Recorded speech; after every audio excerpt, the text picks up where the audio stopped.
Hi, this is Nancy Dove doing the physical assessment cardiovascular system for nursing 518. So first thing I'm going to do is introduce myself to my patient. Hi Tracy, I'm Nancy Dove. I'm a nurse practitioner student and I'd like to do cardiovascular system assessment on you. Is that okay? Yes, please. Thank you. So now I would go get my supplies and wash my hands. So I have my stethoscope, I have 2 rulers, and a pen light. I'm just going to lay these here for now.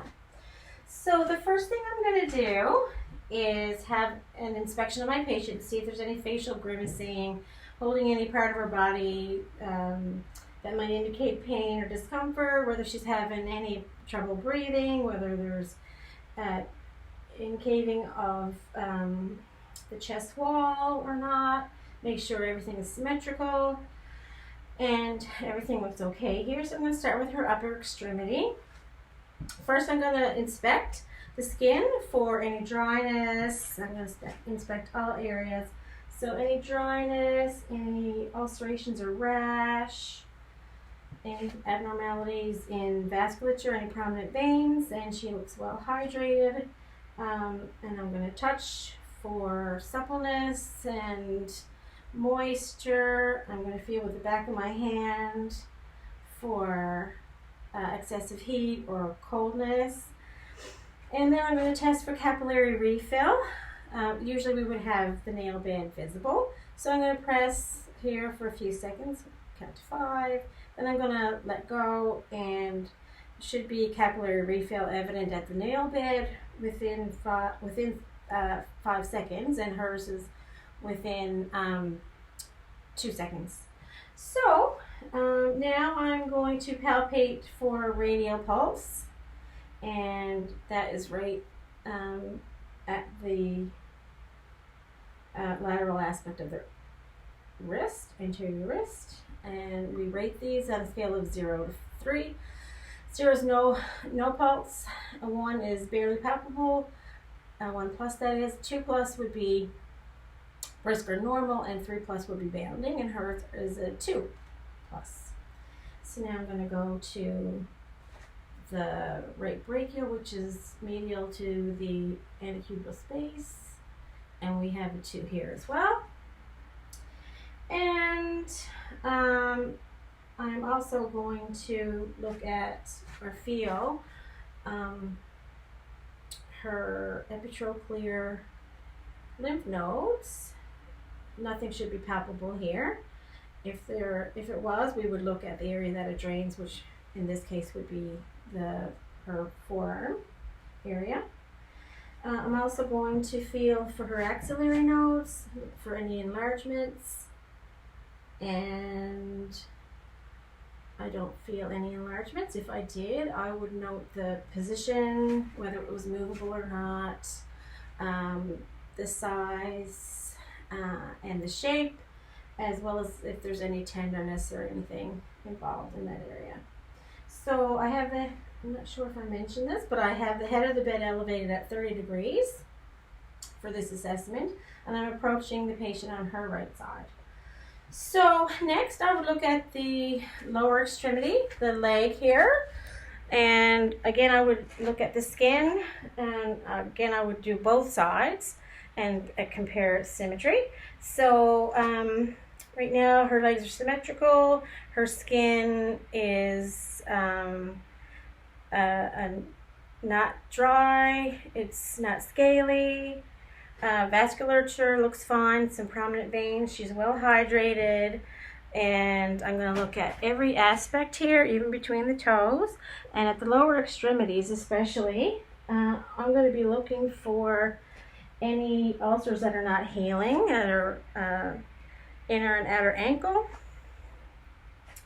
Then I'm going to test for pulses, and first I'm going to start with her popliteal pulse. She's very relaxed here, so it's easy to find. Have to get right up in there, and this is a 2. Then I would get her leg lowered and feel her medial malleolus pulse, and here underneath, just dorsal to medial malleolus, and this is a 2. And then I go to her dorsalis pedis, which is right here, and that's a 2 as well. Here I would also look for edema. I would press in 3 spots. So use my thumb, press on the anterior tibial area for 5 seconds, then I would release and look to see if there's any edema, if there's an indentation left. I'd also look right here. I like to do both sides of the ankle when I'm assessing for edema. I know we only need to do one. And I would also press around right here. No edema. And the dorsalis pedis area. Hold for 5 seconds and release. And she does not have any pedal edema. Then I would want to look at the vasculature of the legs when the patient is standing up. So if you could just stand up, Tracy. And I would look at all aspects of her legs to see if there's any abnormal prominence of veins or anything like that to indicate any problems. And there's not, so I'll get you to lie down again. And then I'm going to go to her neck. So the first thing I'm going to want to do is listen for bruits, because her carotid artery is there and we don't want to dislodge anything or cut off any circulation if we press on it. So I am going to listen to her carotid artery first to see if there's any bruits or turbulent blood flow.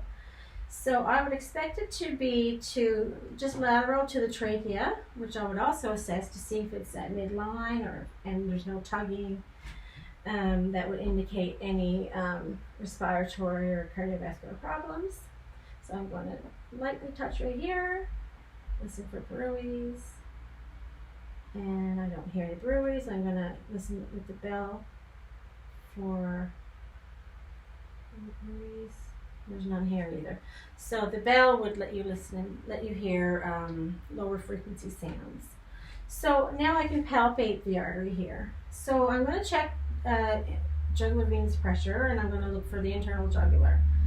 So that would be, first I will find the carotid artery,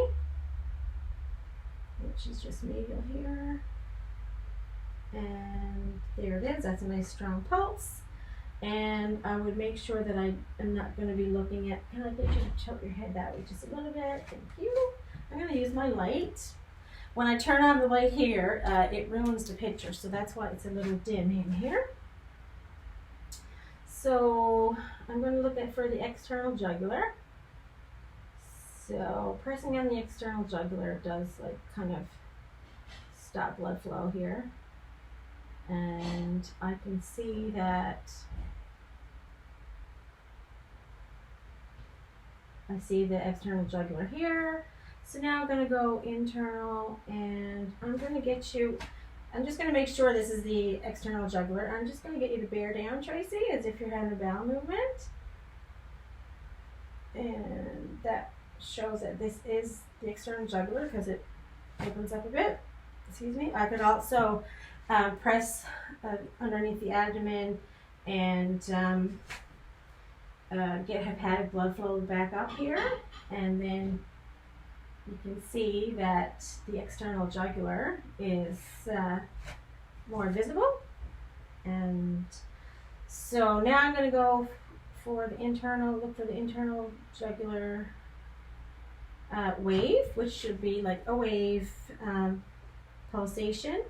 And I'm going to look for the top of that pulsation, top of that oscillation. And I can put the head of the bed up or down to try and get a better view of it. And this is nice and visible right here. And I see the top of the oscillation right here. So I'm going to use my, excuse me a minute, I'm going to measure in JVP, jugular venous pressure, by locating the sternal angle, which is 2 centimeters or 2 inches below the suprasternal notch, and find that oscillation tip over here again, and make sure this is parallel and measure it. And so here we have 2 centimeters, which is normal. So her JVP is 2 centimeters. Anything normal JVP is less than 3 to 4 centimeters. So that is normal. That tells us the pressure of the right atrium, or central venous pressure. So now I can look at the precordium, and I'm looking for any lifts, and for symmetry, any abnormalities in the vasculature, and I don't see any. So now I'm going to feel with the tip of my fingers in a zigzag position. So I'm going to locate suprasternal notch, sternal angle, find the second rib, and the second intercostal space is just below that. So right here is the aortic area. I'm feeling for any heaves or lifts, and I don't feel any. So I'm going to go directly across from this spot and find the second intercostal space on the left of the sternum and feel here.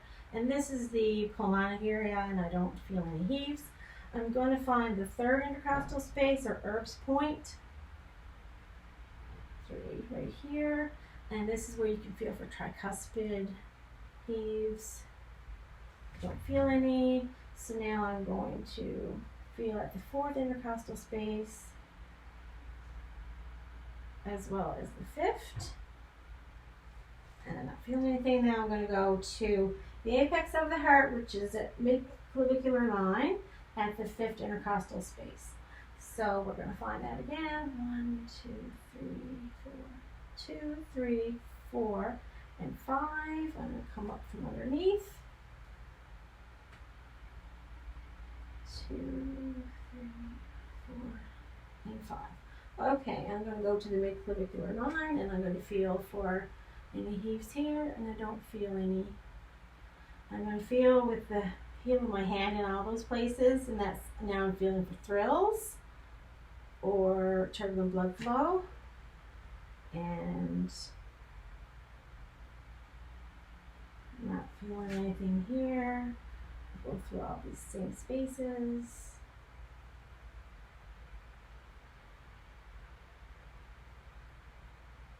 Not feeling any heaves or thrills.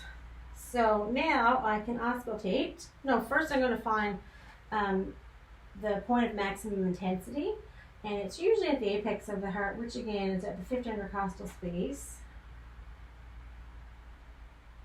2, 3, 4. 2, 3, 4, and 5. Fifth intercostal space at the mid-clavicular line.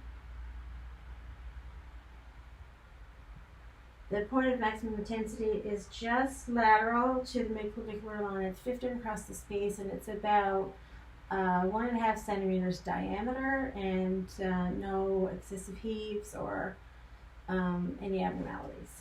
So now I'm going to do auscultation. I'm going to auscultate in all those areas again with the diaphragm. So suprasternal notch, sternal angle, and second intercostal space. So here I'm listening to the aortic valve. So here, S2 would be more audible.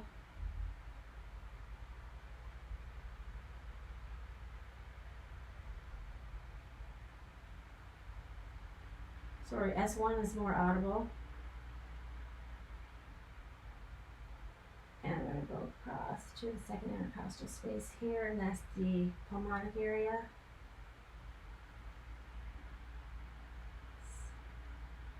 S2 is more audible here.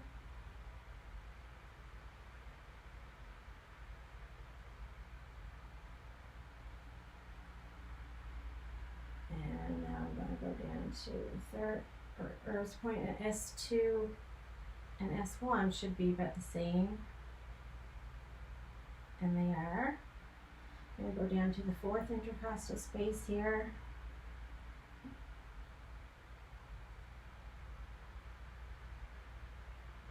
Alright, and then I'm going to go down to the fifth.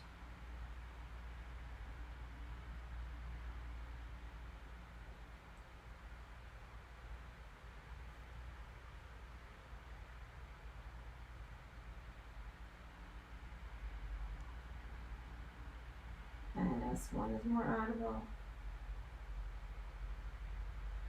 And here, I'm listening for the mitral valve.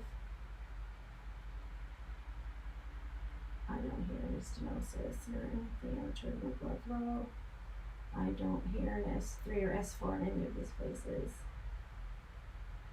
which would be murmurs. But I'm going to hear for lower density sound now. In that same spot. Not hearing any.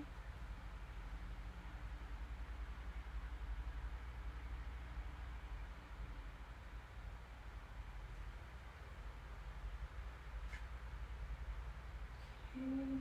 And I'm going to get the 2, 3, 4th intercostal space here.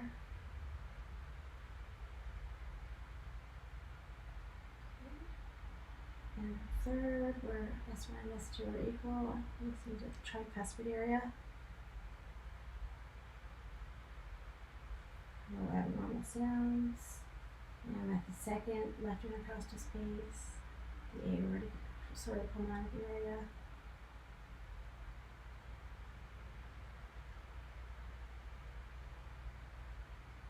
And now the right second intercostal space at the aortic area.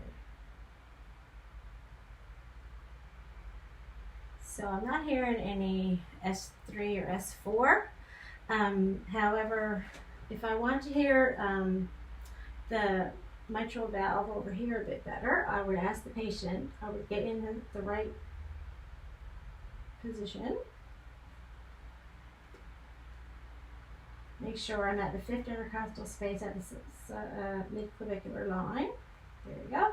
And ask the patient to move to the left so I can hear a little better. That's great. And thank you.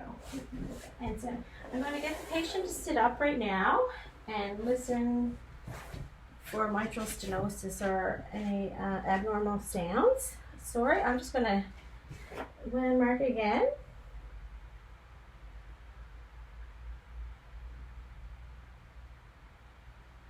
Okay, and let's get you to lean right forward.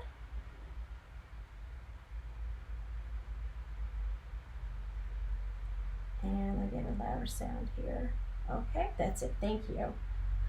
So, I said the head of the bed is elevated. We went to both sides. I think that is it for now. Thank you for listening. Have a great evening.